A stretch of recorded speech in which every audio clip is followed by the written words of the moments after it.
on point. Kalau ngelihat kekuatan dari Prabowo dan juga Gibran, bisa menang satu putaran. Kekuatannya Prabowo Gibran ini kan kekuatan yang merepresentasikan kekuatan Pak Jokowi, Pak Prabowo. Mungkin secara hati dan juga badan Pak Jokowi ada di Gibran, iyalah anaknya. Ada bersama Pak Prabowo juga. Tapi kan hitam di atas putihnya masih bersama PDIP. Bagaimana kemudian tim ses dari Prabowo Gibran memastikan pendukungnya Pak Jokowi bisa ditarik semua? Saya yakin pemilih-pemilih PDIP pun akan sangat cerdas. Dia akan memilih figur. Teman-teman PDIP di Jawa Tengah misal pernah dipimpin Mas Ganjar selama menjadi gubernur, sama dipimpin oleh Pak Jokowi jadi presiden. Nah itu pasti sudah bisa membanding-bandingkan dan bisa memilih-milih. Pak Ganjar tuh kan kemarin ngasih raport merah tuh buat Pak Jokowi di bidang hukum karena pasca kemarin kasus MK itu, Gus, tanggapannya gimana, Gus? Jadi yang mengusulkan isu ini kenapa? Karena ketakutan. Ketakutan suaranya tergerus akibat adanya Mas Gibran gabung dengan Pak Prabowo. Kampanye kan belum benar-benar dimulai ya, tapi sekarang udah mulai rame. Ada yang kemudian teriak isu kecurangan. Itu gimana? Dibuktikan aja. Dinamika itu semua. Biasanya tuh orang yang teriak ada kecurangan itu biasanya ya orang yang sudah kalah. Biasanya orang kalau udah kalah itu mengaku yang menang curang. Ini kalau di dalam tengah-tengah begini belum udah ngomong ada kecurangan dan sebagainya. Jangan-jangan kamu tanya ini siap bertanding apa enggak? Hai, kembali lagi di Livi On Point. Saudara, pemilu makin dekat, 14 Februari itu hanya tinggal hitungan bulan. Dan kalau kita bicara soal strategi memenangkan pemilu, masing-masing tim ses sudah mulai klaim bisa menang satu putaran. Termasuk tim sukses dari Prabowo Gibran. Yang jadi pertanyaan, emang benar bisa? Terus kalaupun bisa, seperti apa sebetulnya strategi yang sudah mereka siapkan untuk bisa menang satu putaran? Karena kalau kita merujuk dulu ke Pak Jokowi, itu kan lumbung kemenangannya tuh ada di Jawa Tengah dan Jawa Timur. Kalau Pak SBY itu ada di Jawa Barat dan juga Jawa Timur. Terus kalau Prabowo Gibran, kira-kira lumbung kemenangannya akan di mana ya? Kalau misalnya memang akan menang satu putaran. Kita sudah bersama dengan tim Sekretaris Nasional atau Seknasnya langsung, Gus Nusron Wahid. Selamat datang, Gus. Selamat datang juga. Terima kasih sudah datang. Jadi gimana bisa menang satu putaran? Langsung situ dulu deh pertanyaannya. Ya nggak bagaimana, pertanyaannya kok gimana? Ya nggak bagaimana jawabannya. Jadi optimis? Optimis lah, masa nggak optimis? Kalau ngelihat kekuatan dari Prabowo dan juga Gibran untuk kemudian tim sesnya bisa, oke, kita bisa menang satu putaran. Kira-kira itu lumbung kekuatannya akan ada di mana, Gus? Ya kalau kita lihat kekuatannya Prabowo Gibran ini kan dua kekuatan bergabung ya. Kekuatan yang merepresentasikan kekuatan Indonesia pada 10 tahun terakhir ini. Yaitu kekuatan Pak Jokowi sama kekuatan Pak Prabowo. Pak Jokowi dengan direpresentasikan sama Mas Gibran. Nah kalau lihat dari basisnya Pak Prabowo, itu kan dari dulu kuat di Jawa Barat sama Banten. Kemudian Pak Jokowi itu kan kuat di Jawa Tengah, Jawa Timur. Jawa Tengah, Jawa Timur. Dan Pak Prabowo juga kuat di Jawa Timur, terutama di daerah Tapal Kuda dan Madura. Mungkin memang hari ini ada beberapa irisan, terutama irisan dengan migrasi pendukungnya Pak Ganjar ya? Pak Prabowo ke Pak Anies. Juga memang harus kita akui itu ada, tapi ya nggak banyak. Kemudian juga ada migrasi pendukungnya Pak Prabowo kepada Pak Ganjar. Tapi yang pendukungnya Pak Ganjar itu kan juga nggak banyak, hanya pendukung yang murni PDIP, yang PDIP-nya murni karena milih partai, bukan PDIP yang milih karena Pak Jokowi. Tapi kan pemilih PDIP yang karena Pak Jokowi kan jumlahnya banyak, hampir 40% dari pemilih PDIP. Itu yang memilihnya karena Pak Jokowi, karena programnya Pak Jokowi, karena Pak Jokowi dan karena programnya Pak Jokowi. Ya dari dua anase kekuatan ini ya kami optimis. Ditambah dengan kekuatan-kekuatan baru yang ada di Pak Prabowo, seperti kekuatan dalam tanda petik Golkar, kekuatan Gelora, kekuatan PSI, kemudian kekuatan Demokrat yang dulunya tidak ada di dulunya netral, hari ini aktif banget begitu misal. Ini saya yakin bisa menjadi kekuatan simbol-simbol yang saya menjadi optimis. Minimal kalau di Jawa Tengah saya yakin menjadi 50-50 pertempurannya. Gus, kalau dibilang gini, terpilihnya Gibran sebagai pendamping Pak Prabowo itu ibaratnya sebetulnya periode ketiganya Pak Jokowi gitu. Jadi versi penerusnya, versi legasinya Pak Jokowi itu gimana anggapannya Gus? Ya nggak ada salahnya kan. Hmm. Memang kalau kemudian apa yang baik dari Pak Jokowi dilanjutkan, apa nggak boleh? Kan boleh-boleh saja dan biasa-biasa saja. Dan malah bagus kan ada yang meneruskan apa yang dilakukan oleh Pak Jokowi. Dan kita akui memang Pak Jokowi mempunyai banyak prestasi selama proses 10 tahun terakhir ini. Kita lihat Pak Jokowi punya program infrastruktur yang sangat dahsyat. Mungkin beliau selama 10 tahun memimpin, itu pembangunannya melampaui 30 tahun Orde Baru. Oke. Harus diakui itu. Mulai dari bendungan, jalan tol, kemudian bandara, hampir semua dibangun. Kemudian listrik. Oke. Ya kan kita dulunya mengalami minus listrik, sekarang kita mengalami surplus listrik. Surplus listrik kita mencapai hampir sekitar 18.000 megawatt. Artinya apa, seandainya ini kita genjot pertumbuhan ekonominya, kita tidak ada keraguan lagi dan tidak ada hambatan untuk terhadap suplai listrik. Oke. Kenapa? Pada awal pemerintahan Pak Jokowi mau menggenjot pertumbuhan ekonomi sulit. Kenapa? Karena listriknya mengalami minus. Sekarang dengan adanya program 30.000 megawatt dan itu semua, ya kan, alhamdulillah kita mengalami surplus listrik. Meskipun dikritik banyak orang karena masih berbasis batu bara. Oke. Ya nggak ada masalah. Namanya juga kebijakan. Pasti ada plus minusnya. Gus kalau dijawab gini, atau ditanya gini. Nah itu satu ya. Oke. Belum lagi program pengembangan sumber daya manusia. Belum ada program pengembangan sumber daya manusia yang seoptimal pada zaman Pak Jokowi. Oke. Ada KIP kuliah. Ada LPDP. Baik. Yang sangat baik, yang sangat banyak sekali jumlahnya. Ada BLK komunitas, ada kartu prakerja. Ini kan program-program pengembangan sumber daya manusia dalam bidang hard skill maupun soft skill. Nah, belum lagi pada program peningkatan gizi dan penanganan stunting. Memang ada banyak kebaikan dalam diri Pak Jokowi. Belum program social security-nya, perlindungan sosialnya. PKH dan sebagainya, infrastruktur desa. Saya kira, saya katakan prestasi Pak Jokowi dalam rangka dalam petik membangun masyarakat dan bangsa Indonesia ini selama 10 tahun terasa. Baik. Sempurna enggak, tapi terasa sekali. Gini Gus, mungkin secara hati dan juga badan Pak Jokowi ada di Gibran, iyalah anaknya, ada bersama Pak Prabowo juga. Tapi kan hitam di atas putihnya masih bersama PDIP. Bagaimana kemudian tim ses dari Prabowo Gibran memastikan pendukungnya Pak Jokowi bisa ditarik semua? Ya itu memang sejarah nggak bisa dipungkiri ya. Masa lalu Pak Jokowi itu adalah masa lalu mempunyai sejarah panjang dengan PDIP. Mas Gibran juga mempunyai sejarah panjang dengan PDIP. Tetapi kan yang namanya pemilu partai politik, legislatif dengan pemilu presiden kan beda. Karena ini pemilunya figur. Sehingga saya yakin pemilih-pemilih PDIP pun akan sangat cerdas. Dia akan memilih figur. Figur mana yang selama ini bekerja bisa memimpin. Teman-teman PDIP itu juga sudah punya pandangan. Terutama teman-teman PDIP di Jawa Tengah misal. Kan dia udah bisa melihat, pernah dipimpin Mas Ganjar selama menjadi gubernur.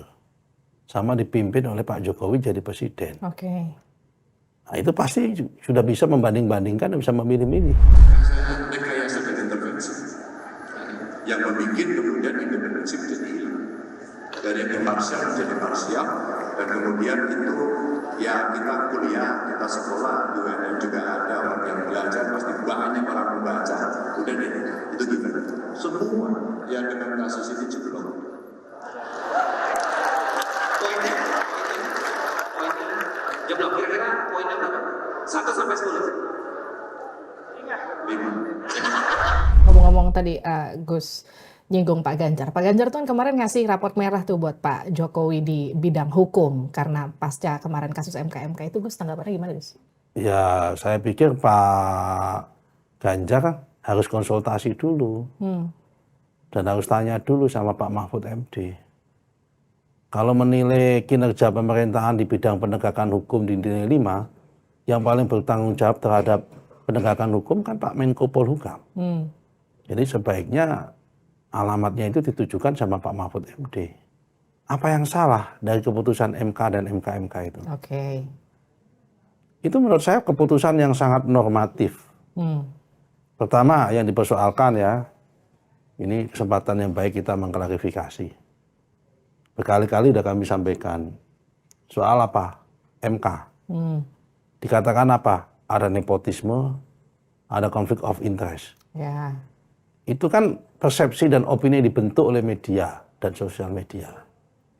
Publik seakan digiring menuju pemahaman seperti itu. Faktanya? Tuh, faktanya kita lihat. Pasal 46 Undang-Undang MK.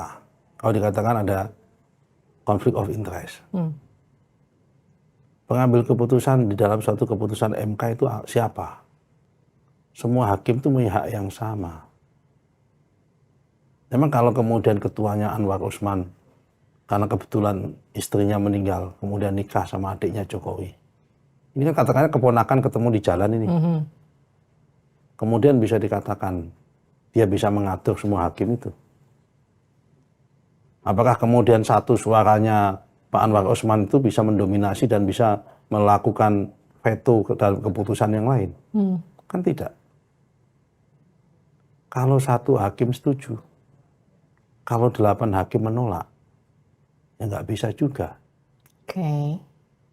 Faktanya ada 5 hakim yang setuju. Ada 4 hakim yang setuju selain Pak Anwar Usman.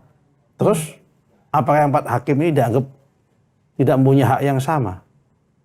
Apa hubungannya 4 hakim yang setuju itu dengan Mas Gibran? Dengan Pak Jokowi?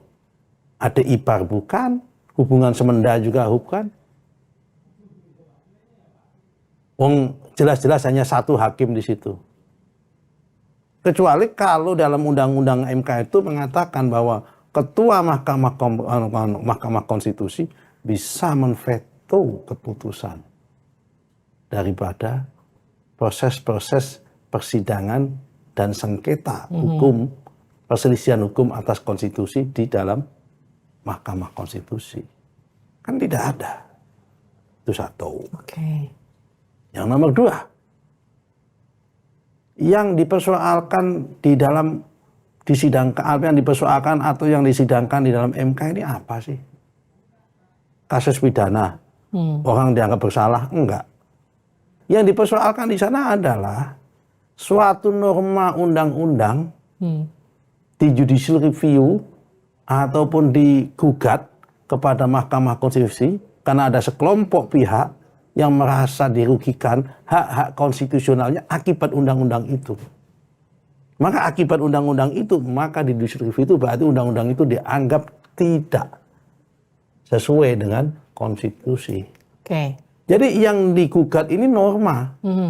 Dan norma itu tidak hanya menguntungkan 1 atau 2 orang, menguntungkan semua orang. Namanya norma, undang-undang itu gak hanya berlaku untuk seorang Gibran. Undang-undang ini berlaku untuk semua orang. Nah kemudian norma itu karena dianggap melanggar konstitusi, diubah oleh MK dengan dikasih jalan tengah bahwa usia 40 tahun, tetapi bagi mereka yang menjadi kepala daerah atau pejabat politik yang dipilih melalui pemilu, yang usianya di bawah 40 tahun boleh. Oke. Bahkan itu norma, yang mendapatkan kemanfaatan itu banyak orang. Kepala daerah yang usianya di bawah 40 tahun. Banyak, PDI punya 12. Mungkin dianggap karena momentum menjelang pendaftaran Pilpres kemudian itu disahkan putusannya. Ya kalau momentum karena keputusan norma kalau ada kaitan dengan momentum. Kalau momentum kan masalah subjektivitas. Norma ini kan bukan masalah subjektif. Oke. Masalah norma. Norma itu bukan masalah subjektif.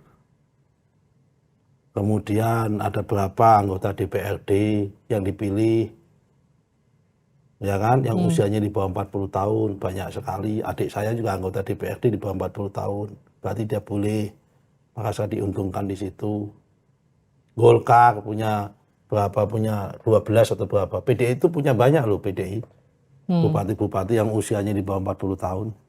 Bupati Gresik, Bupati Trenggalek. Banyak. Ya kan? Dia punya kesempatan yang sama. Jadi terus di mana letak dikatakan ini KKN? Bahwa keputusan ini kemudian bisa dijadikan menjadi kendaraannya Mas Gibran, menjadi punya kesempatan. Dan kemudian Mas Gibran menjadi wakilnya Pak Prabowo. Dan ketika Mas Gibran menjadi wakilnya Pak Prabowo, kemudian bisa menggerus basis pendukungnya calon tertentu, ya makalah dimunculkan isu ini. Jadi yang mengusulkan isu ini kenapa? Karena ketakutan. Ketakutan suaranya tergerus akibat adanya Mas Gibran gabung dengan Pak Prabowo. Jadi yang ditakutin tuh Gibrannya atau Pak Jokowinya sebetulnya sama mereka? Kenapa? Yang ditakutin tuh Gibrannya atau Pak Jokowinya sebetulnya? Iya, karena apapun kan Gibran ini adalah anaknya Pak Jokowi. Oke. Dan Pak Jokowi punya prestasi. Mas Gibran juga punya prestasi. Jadi ini seandainya Mas Gibran nggak punya prestasi di Solo, Pak Jokowi nggak punya prestasi, reputasi baik, dan reputasi baik selama memimpin 10 tahun ini, pasti mereka nggak ketakutan. Oke. Jadi ketakutannya itu karena apa? Prestasi Pak Jokowi dan prestasinya Mas Gibran, serta prestasinya strong leadernya dan government-nya Pak Prabowo. Oke. Sekarang gini, kampanye kan belum benar-benar dimulai ya. Gus, kalau kita lihat, tapi sekarang udah mulai rame. Ada yang kemudian teriak isu kecurangan, ada yang kemudian teriak KKN, ada yang kemudian teriak.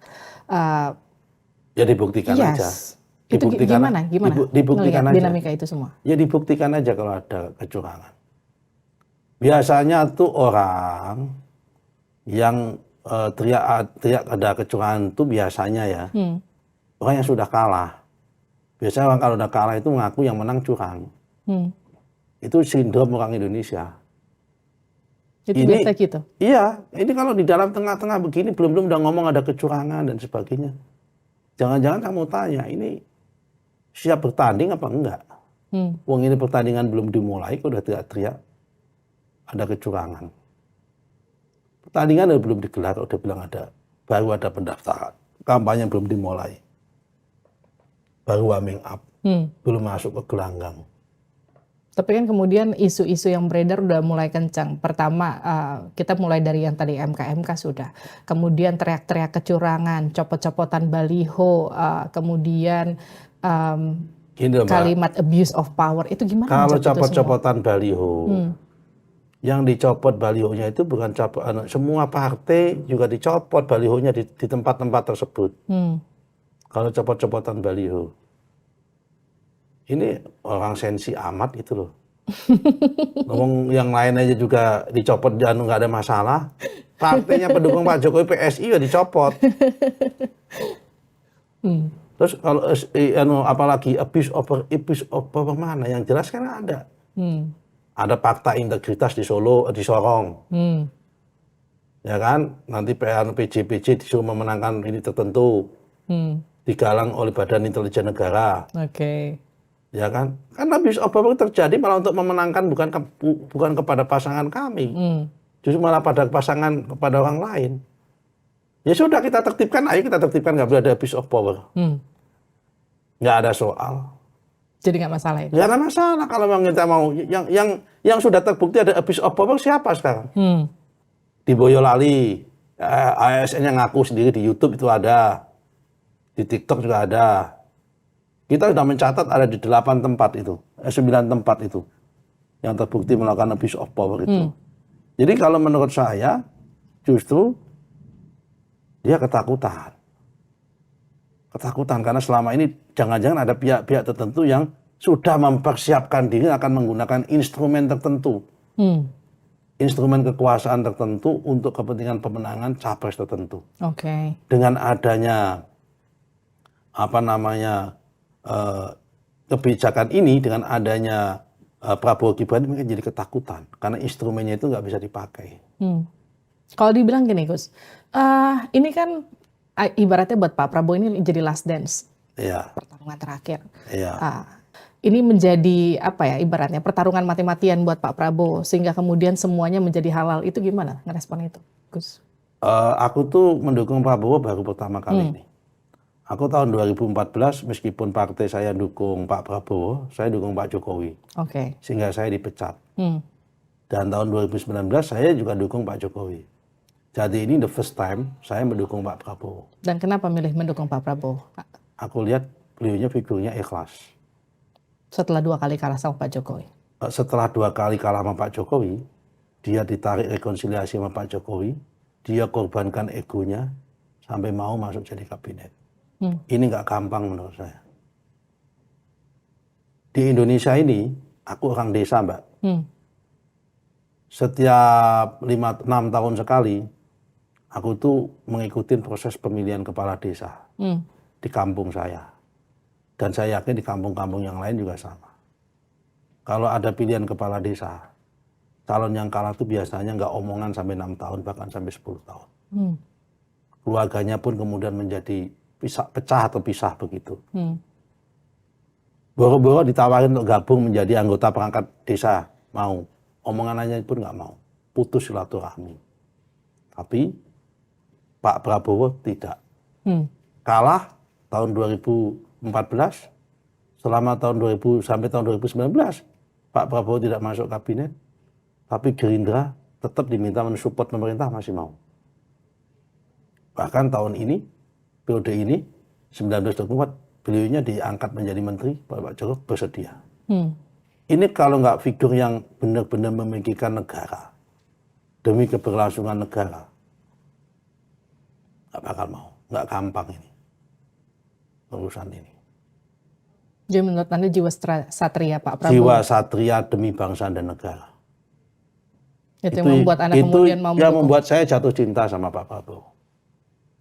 Kalau kemudian dikatakan Pak Prabowo karena ini last chance akan menghalalkan segala cara, saya lihat tipe Pak Prabowo nggak tipe seperti itu. Dia orang yang sangat konstitusional dan sangat taat sama aturan. Saya yakin dia akan tertib mengikutinya. Kami di tim ini dilarang untuk ikut mencaci maki, menuduh-nuduh, menghormati semua setiap perbedaan. Pernah ada tamanu bantahan keras dari kami menghadapi tuduhan-tuduhan itu. Nggak ada. Kita terima aja tuduhan itu. Saya sambil minum ya Pak. Ya silakan. Kita kerja keras, ya kan? Kita bekerja dengan sistematika, dengan skema yang kita buat, dengan jadwal yang kita buat, ya kan? Tapi nggak usah terlalu ngoyo dan nggak usah terlalu untuk menyerang kanan kiri. Kita buat ketawa-tawa saja. Nah, soal ketawa-ketawa itu yang kemudian menarik. Di 2019 ketika Pak Prabowo bertemu dengan Pak Jokowi, kala itu kan Pak Prabowo menunjukkan sikap kemiliteran yang luar biasa. Ya, emang dia orang militer masa nggak boleh? Yes, maksud saya konsep kampanyenya berbeda dengan Pak Jokowi. Dan sekarang berbeda lagi. Pak Prabowo yang sekarang muncul sebagai Pak Prabowo yang jiwanya keanak mudaan. Terus kemudian sampai ada muncul istilah gemoy, terlihat lebih atraktif, terlihat lebih ceria. Apakah ini kemudian jadi bagian dari strategi juga untuk alamiah, nature aja Mbak, ini alamiah saja. Alamiah saja. Kenapa? Karena memang Pak Prabowo kan biar tampil dengan khasnya Pak Prabowo. Nanti Mas Gibran juga biar tampil dengan muncul Mas Gibrannya saja, anak muda yang pandai bergaul, yang santai, yang nyantai, yang nggak terlalu formal begitu. Ya silakan aja. Yang sebagaimana anak milenial hari ini, nggak suka yang formal, nggak suka yang serius-serius. Ya biarin aja. Sampai hari ini Mas Gibran tidak pernah menampakkan yang terlalu serius, terlalu formal. Kita desain bahwa pasangan kita ini tampil dengan dirinya alamiah. Sebagaimana Prabowo dan sebagaimana Gibran. Tidak usah kita terlalu mengada-ngada. Kalau Pak Prabowo yang asli itu kayak apa sih, Gus? Pak Prabowo yang ngasih itu ya yang saya tahu orangnya humoris. Memang aslinya lucu ya Gus? Lucu, humoris. Kalau bicara sistematis, konsepsional, Oke. ya tekun, disiplin. Dan yang paling penting humanis. Sama orang baik. Dia menganggap bahwa kawan 1000 kurang, musuh 1 berlebihan. Itu orangnya saya lihat begitu. Kalau ngeliat gini, orang melihat mungkin kalau Pak Prabowo tidak disandingkan dengan Pak Gibran, dengan Mas Gibran, isu-isu minus belakangan ini mungkin nggak akan tertuju ke Pak Prabowo gitu. Bisa jadi, karena takut. Begitu Pak Prabowo ngambil sama Pak Gibran itu takut. Kenapa takut? Karena tadi saya katakan di awal, Pak Prabowo sama Mas Gibran ini adalah join 2 kekuatan, rekonsiliasi 2 kekuatan besar di Indonesia. Yaitu kekuatannya Pak Jokowi sama kekuatannya Pak Prabowo. Ini menyatu jadi satu untuk menatap masa depan. Gus, gimana yakin Gus Pak Prabowo dan Mas Gibran akan menang mengungguli Ganjar Mahfud dan juga Anies Imin? Ya yakin lah, gimana nggak yakin. Masyarakat mau menerima kok dengan baik. Programnya lebih konkret dibanding yang lain. Oke. Programnya lebih konkret, Mbak. Isunya lebih konkret yang ditawarkan kepada masyarakat. Apa itu? Rekonsiliasi. Nomor 2, keberlanjutan plus. Apa yang sudah baik di dalam diri pembangunan Pak Jokowi, kita lanjutkan. Bangsa Indonesia ini yang dibutuhkan hari ini itu. Dia butuh rekonsiliasi, nggak mau ribut-ribut. Oke. Karena nggak ingin ribut, maka butuh rekonsiliasi. Dan rekonsiliasi kekuatan politik paling besar di Indonesia ini adalah pendukungnya Pak Jokowi sama pendukungnya Pak Prabowo. Coba lihat hari ini. Dengan pendukungnya Pak Jokowi sama Pak Prabowo menyatu. Sudah nggak ada lagi nih suasana pemilu kita hari ini. Cebong kampret. Dulu kan cebong kampret rame. Hari ini nggak ada. Nggak ada atau belum Gus? Nggak Karena ada. kan belum kampanye nih. Nggak ada nih. Nggak ada tanda-tandanya cebongnya kabur, kampretnya kabur. Kenapa? Karena 2 kekuatan ini nggak mau diadu domba. Ya kan? Yang kedua, dalam diri rekonsiliasi, namanya orang rekonsiliasi dibutuhkan persatuan. Oke. Ya kan, namanya persatuan dibutuhkan kegotong royongan. Ini menjadi modal sosial, modal dasar yang luar biasa. Nomor 2, isu keberlanjutan. Apa yang sudah baik dalam Pak Jokowi dilanjutkan. Hilirisasi dilanjutkan. Ada berani. Tim sukses maupun paslon lain yang berani mengatakan ada hilirisasi. Nggak ada yang berani. Bahkan saya baca di majalah Tempo, ada wawancara salah satu petinggi tim suksesnya mereka mengatakan akan meninjau pelarangan ekspor nikel. Oke. Kan akan mengembalikan kita menjadi negara natural base, bukan lagi negara industri. Kita ingin menjadi negara industri. Kenapa? Nggak mungkin negara kita akan maju kalau tanpa negara industri, nggak ada added value. Oke. Nah, dari sini saya yakin pertama dari program lebih nyata, lebih konkret. Coba kalau kita bedah yang lain, isunya. Isu perubahan yang diusung oleh Anies Muhaimin misal. Perubahan itu minimal harus ada 3 syarat. Pertama, ide perubahannya apa? Oke. Kedua, institusi yang mau diubah apa? Ketiga, aktornya pengubah siapa? Pertama, dari segi aktor yang mau diubah. 2 partainya terlibat pemerintahan 10 tahun. Kok mau menawarkan perubahan-perubahan apa? PKB sama Nasdem di dalam pemerintahan 10 tahun. Syarat rukun perubahan udah nggak ada dari sisi aktor. Oke. Apalagi ide perubahan, ide apa yang mau diubah yang ditawarkan masyarakat. Absurd tawaran perubahannya itu. Dia mengatakan perubahan adalah mencari lapangan tenaga kerja bagi milenial lebih gampang. 20 tahun. Menteri Tenaga Kerja di tangan PKB. Hmm. Hari ini dia menjadi aktor perubahan. Dari mana caranya? Oke. 20 tahun loh. Hmm. Menteri Tenaga Kerja mulai dari zaman SBY, Herman Suparno, Muhaimin Iskandar, Hanif Dhariri, sekarang Ida Fauzia. Yang paling bertanggung jawab terhadap mencari kesempatan kerja ini siapa? Market placement ini siapa? Ya kan, working placement. Ya kan? Menteri Tenaga Kerja. Ngomong perubahan, dari sisi aktor, idenya nggak ketemu.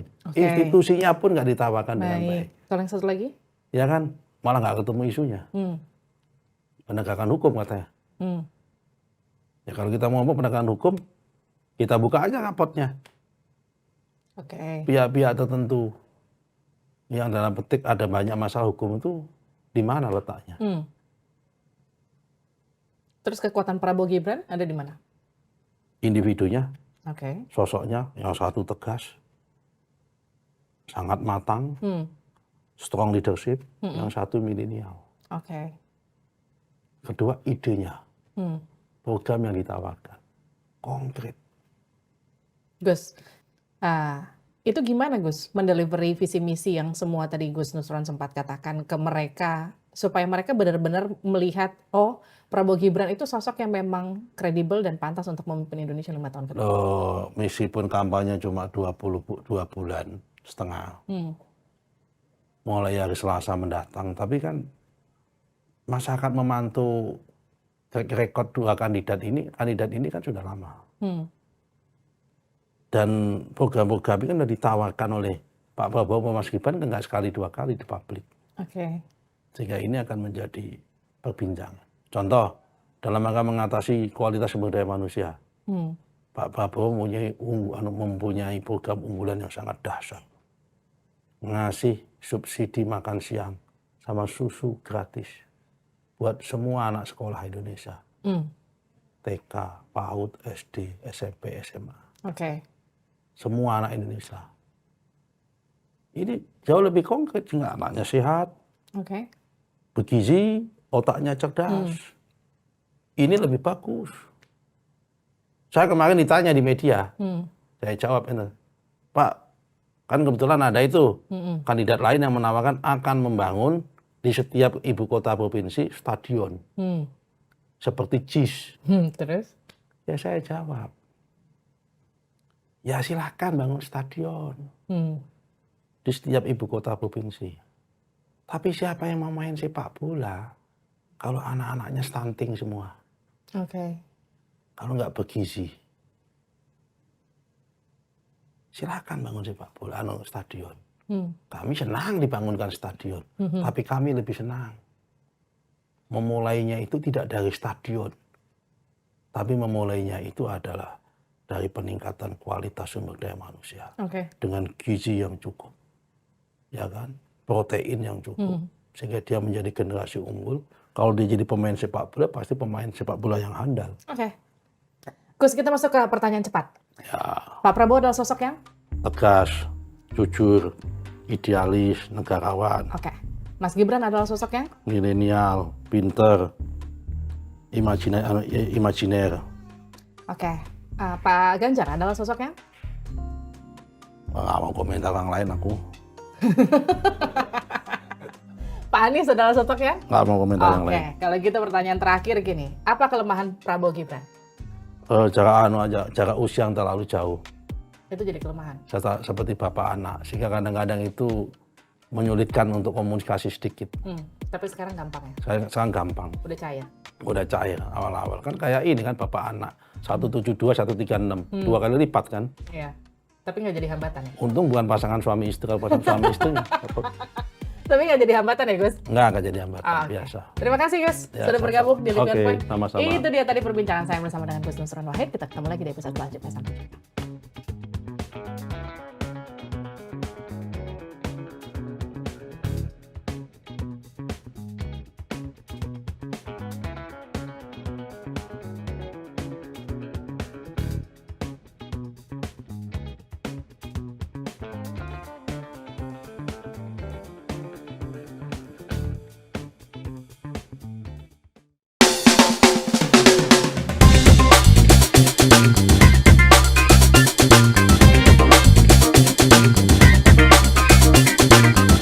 Living on Point.